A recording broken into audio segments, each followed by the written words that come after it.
And we are back once again, only on it is Last Call. Last Call the alcohol.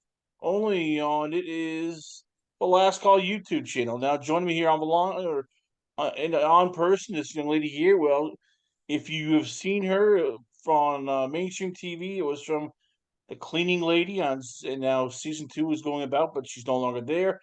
She got a boost. She's now one of the stars on Apple TV's Mosquito Coast, starring Justin Theroux. And well, now she is causing chaos, causing trouble. Well, she is not only beautiful but very intelligent and well devious in this show.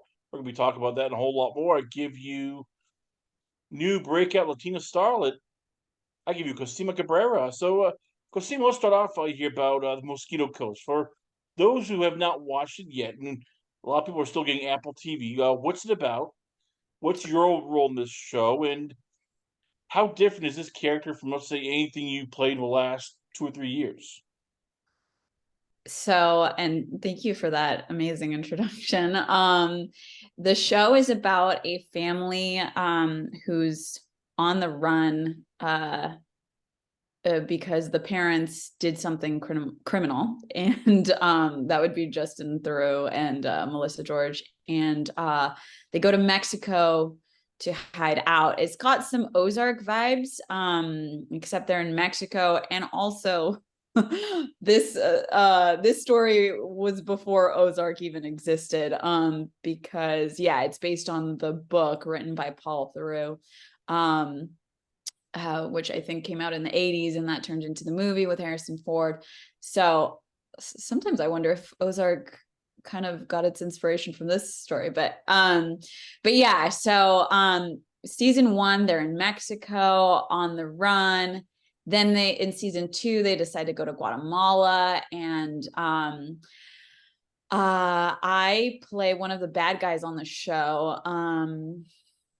My episodes start airing in December, so I'm not sure I'm allowed to give my spoilers, but well, she's one of the bad guys, and she's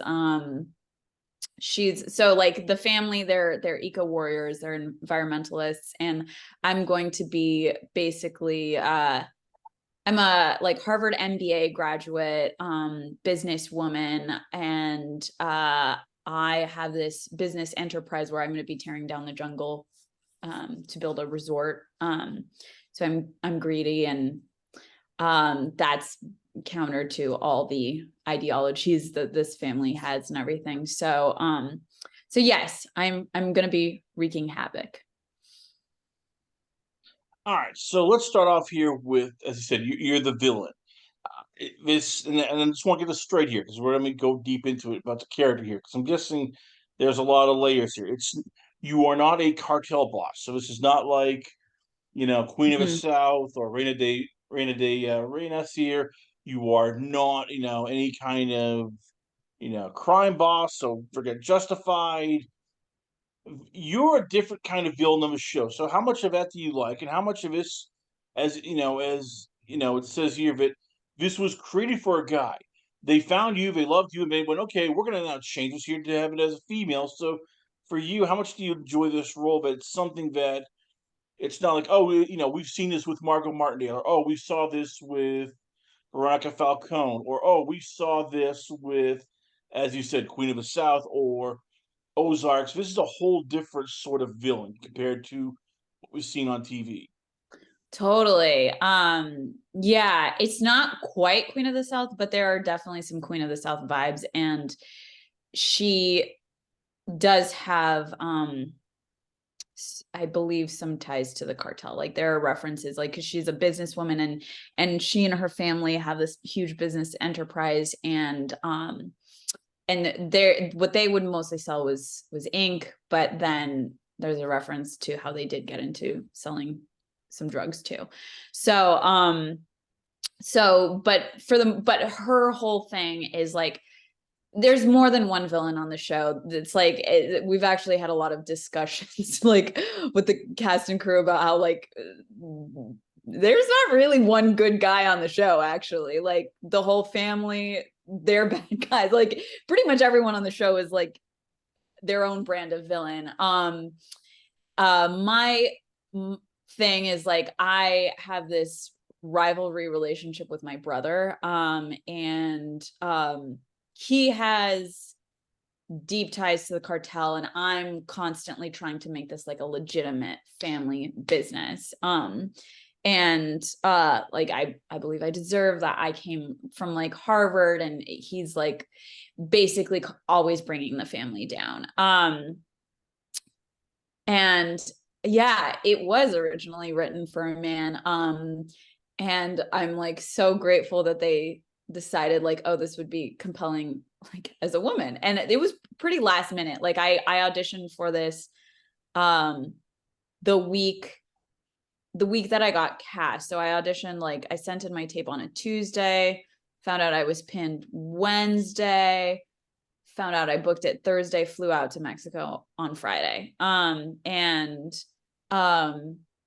yeah, I know that they were auditioning for the role of, it was originally Andres in both like the States and in Mexico, looking for a man, and then decided to change it to a woman, which I think like makes a character, like a lot of people were saying, like so much more badass. And yeah, it adds an interesting layer where there's this like rivalry relationship between her older brother and her. um it was so cool. Yeah, this was different than any character I've played with in the last couple years. I think this was the first like straight up like bad guy that I was playing. Most of the stuff I've played were good guys. Like the character you sympathized with, like on The Cleaning Lady. Um, and then I did The Resident, and yeah, it was like a lot of people who are like, I guess, victims of their circumstances. And but this woman is like motivated by greed, ambition, and power. And what was so cool was like holding power over these men who were like a lot older. Like I have more power, like in the relationship with my brother, I have more power. And he's like not only a man, but like 2 decades older than me. And then I'm also working with this like CEO who's also this like white man who's like 2 decades older than me. So that was so cool. Because I hadn't played that before, and I didn't really see that in TV that much before. So it was really fun. So let's start off here with the big question: how do you pull it off to be an effective villain when? And we had this conversation before with the lovely, as I said, Layla Falcone. I mean, she's 5'4", you're 5'1". You have even Margot Martindale's 5'5". Then you have these, villains on TV who are guys, and they're all 6'1", 6'2", 200 plus pounds. They can use that, if they want to intimidate, they can just go up to somebody, use the threat of violence, use that threat of size. When you're this, when you're somebody like you, who, as you said, you're probably at times looking up to your coach, going, "All right, you mother," and you're trying to, impose, terror. How tough is that when you can't rely on physicality? I mean, how tough is it now going, okay, I got to portray this character. I got to, use the threat of, intimidation, and I can't rely on physicality, size, strength, power. It's more the acting comes out. I think that's a great question. Yeah, I'm technically 5'2", at times 5'1.5", 5'2". But yeah, I think it was cool because it had to come from like my internal sense of confidence. And it's like, where does confidence come from? Like that's a really interesting question. I think like I remember like reading, I think, Mindy Kaling's book, and she was like, confidence is like earned or something like that. Um, this is getting into an like interesting thought pattern, but I remember reading that, and I just remember thinking like, oh, that's very like female centric, because like there's that study that people bring up all the time about like when both genders apply to jobs, like men have no problem applying to jobs that they may not fit all the qualifications for, whereas like women are less likely to apply to a job, like the same job, because they don't feel qualified enough. And so it's like, oh, that's interesting. I remember thinking, oh, that's so interesting. She thinks like confidence has to be earned because a lot of men just like have blind confidence going about the world, like with the privilege that is like attributed to them just naturally in the way society is structured. But I also get it. Like I also understand, I think, like the idea of like earning confidence, because it's like I I have the confidence that I have because I've worked really hard my whole life to achieve the things I've achieved, and to like achieve also the intelligence I've achieved. Like intelligence is like a skill and a muscle, and it's something I've like worked on and built, um and hence like, yeah, like playing this character, like when I saw the breakdown for this role, I was just like so excited because it said Mexican, Harvard MBA.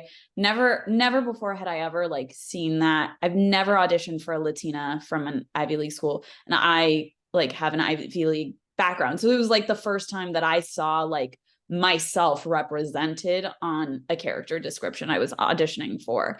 And so I was like, oh my God, this is perfect for me.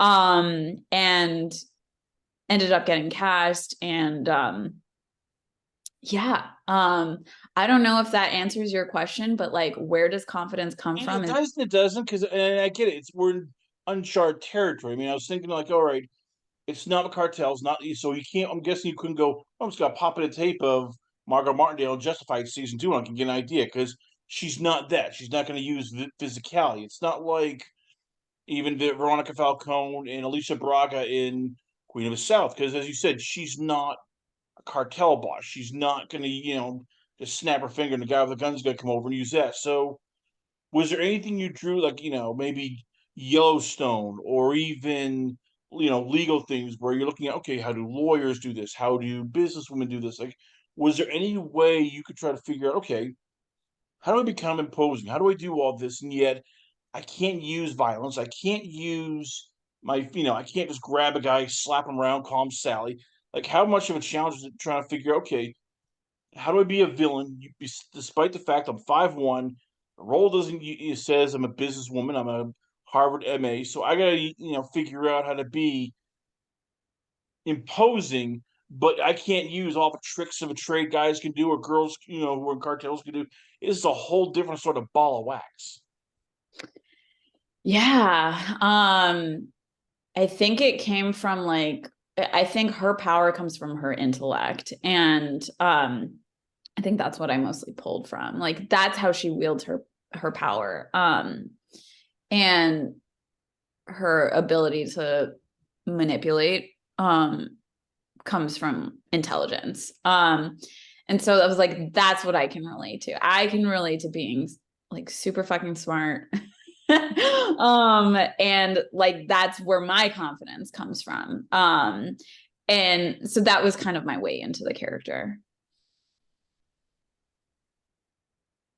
Let's talk about just how tough it's been for trying to get that role. And as we said, when you were in, you've done some stuff, in the past. As you said, you enjoyed, you know, earning a lot of stuff with Cleaning Lady. You were Gabby for 2 episodes. I know you love that. You're doing pretty well season 2. You've been in The Resident. You've been in American Horror, SWAT, Westwood. How tough is it sometimes trying to find that role? And yet, as I've mentioned, as I've had the pleasure of talking with Pepe Brazota of Narcos, Layla Falcone of Queen of the South, it's stereotype role, but it's a juicy role. It's yes, I'm playing a Latina, and it's probably a drug part cartel, But God, this could, launch me. Like, how tough is it sometimes figuring out what to take, what not to take, and is it worth it? Yes, it sucks in the short run, but a long run, it gets eyeballs on you. But the character will develop more. I mean, how tough is it finding like when to say yes and when to say no? I'm passing. Um, that's a great question. This role, I was so excited to play because she was a bad guy and because she was like a Harvard graduate. I was thinking about it the other day. I don't think I've ever seen a Latina on television with an Ivy League education background.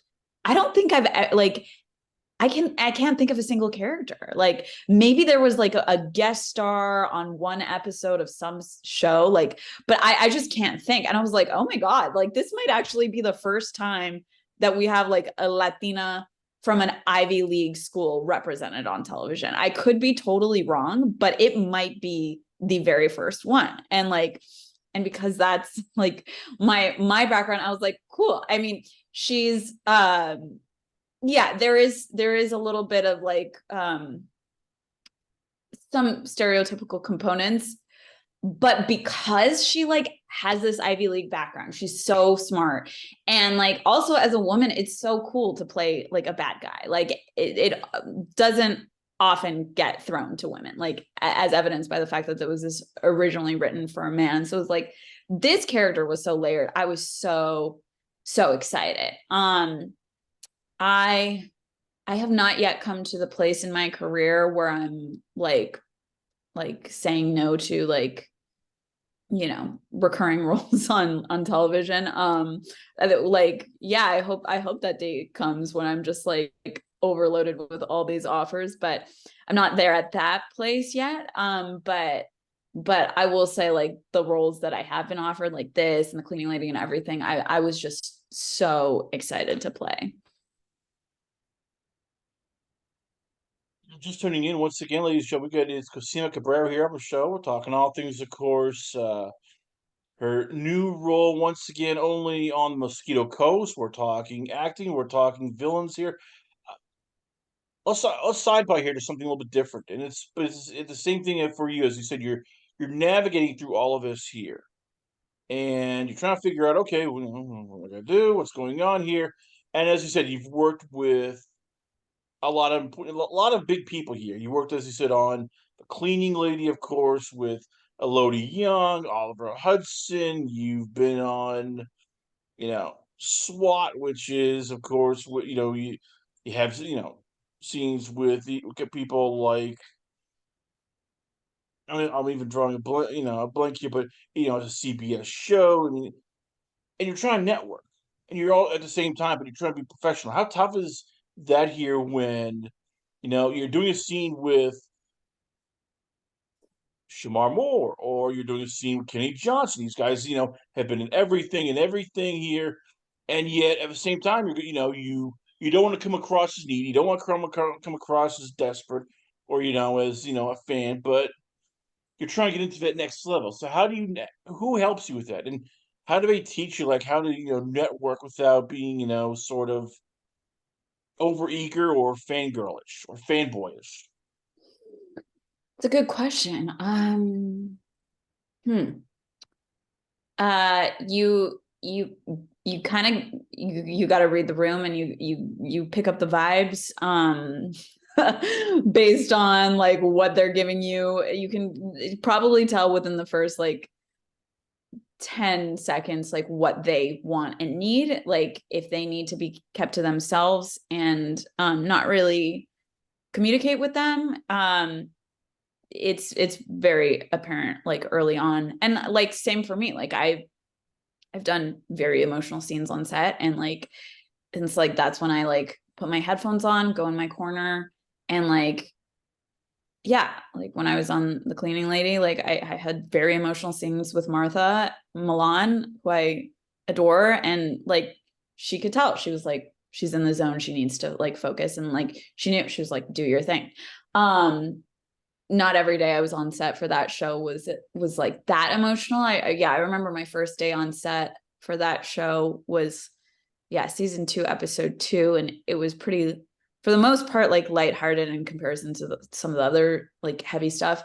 And yeah, Elodie Young and Martha Milan were like so cool. They like wanted to hang out and talk, like, and we were at, like, I used to be a Pilates instructor, so they wanted to do some like Pilates with me. So we were like doing Pilates like while we were waiting in between takes. I had so much fun with them. And then I've been on set like on Westworld, where there were some heavy hitters that day. There was Tandy Newton, um, and a couple other of the series regulars, and Lisa like, Thompson, yeah, you get Ed Harris. I mean, those are people that you, I'm guessing, looked up to. And wow. So as you said, how tough is that when they can open doors for you? So you want to, you want to sit down and pick their brain and go, hey, well, how do I get to the next level? What's the secret? What the helps for you? And yet there's all these unwritten rules and codes in Hollywood and TV, and you have to follow them. So it's like for you, for somebody like you, it's like, how am I supposed to do this here when they say, well, behave and don't approach, but you got to take initiative. Be bold, but don't be too eager. It's like, this makes no sense. This is crazy. You guys are talking in circles. yeah, I don't think I've ever been on set and like gone in with the mentality of like, oh, one of these like actors can like give me insight into how to get to the next level. Like I don't think I've ever thought that. And it's just probably to probably for the better, because that probably may have annoyed them. Like, that said, when I was on the Mosquito Coast, like working with Reed Diamond, who's been he was a series regular in like uh, 4 or 5 different things. He did like Homicide, he did The Purge. He's been in everything. And well, that was slightly different because that was like on location in Mexico. And so we met in the hotel. There was like, yeah, a lot of hotel bonding was going on with the cast for the Mosquito Coast. And like, he was like so generous and like wanted, like, I didn't ask for him to impart all his knowledge of his whole career, but like he wanted to share it with me. And he was a little bit of a mentor figure in a way. And so it's like, yeah, when those moments come where there's like an older actor who has so much experience and who wants to impart his knowledge, uh or in this case it was Reed, like that was so cool. But I've never and I like, yeah, was grateful and welcomed it, but I've never gone on set and thought like, oh, I want to talk to this because I want to pick their brain. And I've actually never gone in with the perspective of networking. I've gone in with like, I'm here to do my job, tell this story, I'm going to tell it the best way I can. Sometimes I'm going to need to stay by myself so that I can do the best work that I can. But if, like if the scene is a little bit lighter and I don't need to like be completely by myself and other people want to talk with me, great. And if they don't, also cool too. Everyone's like trying to do their job at the end of the day, and everyone has their own unique process and way of doing it. So, last question before I let you go. How tough is it doing this? And when I mean this, I mean the acting thing here, because everybody thinks it's easy. Oh, you just go on set, you act, and your makeup's taken care of. You free food, they pay you. I can do that. It's like, no, no, no.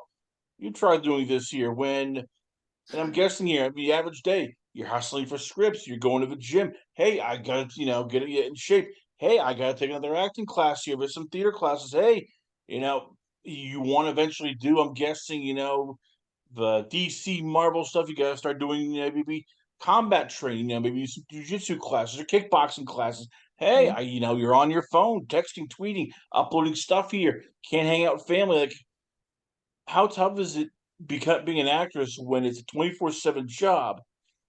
And even though you have a manager and you have, a publicist and you have, you know, an agent, you still are yourself the master commander of your own ship. You're still doing your own social media, you're doing your own networking, you're doing your own booking of stuff for classes and all that. Like, how tough is it doing this job? And having to always tell people, no, I can't hang out. No, I can't do this. No, I can't go to and take some time off. I gotta shoot here. Like, how tough is it living this life? Uh, yeah, being an actor is hard. um, and yes, like when I break down like the numbers and everything, like to people like civilians, non-actors, they're always like, oh, I knew it was hard, but I didn't know it was that hard. Like this is just like emblematic of how competitive this industry is. Like from having talked to casting directors, um, for like a co-star on television, that's like one line, could be one line, or could be a little bit more depending on, you know, the production, what budget, whatever. But yeah, oftentimes for one or two lines on television, casting directors will pick out or show like how many submissions they get.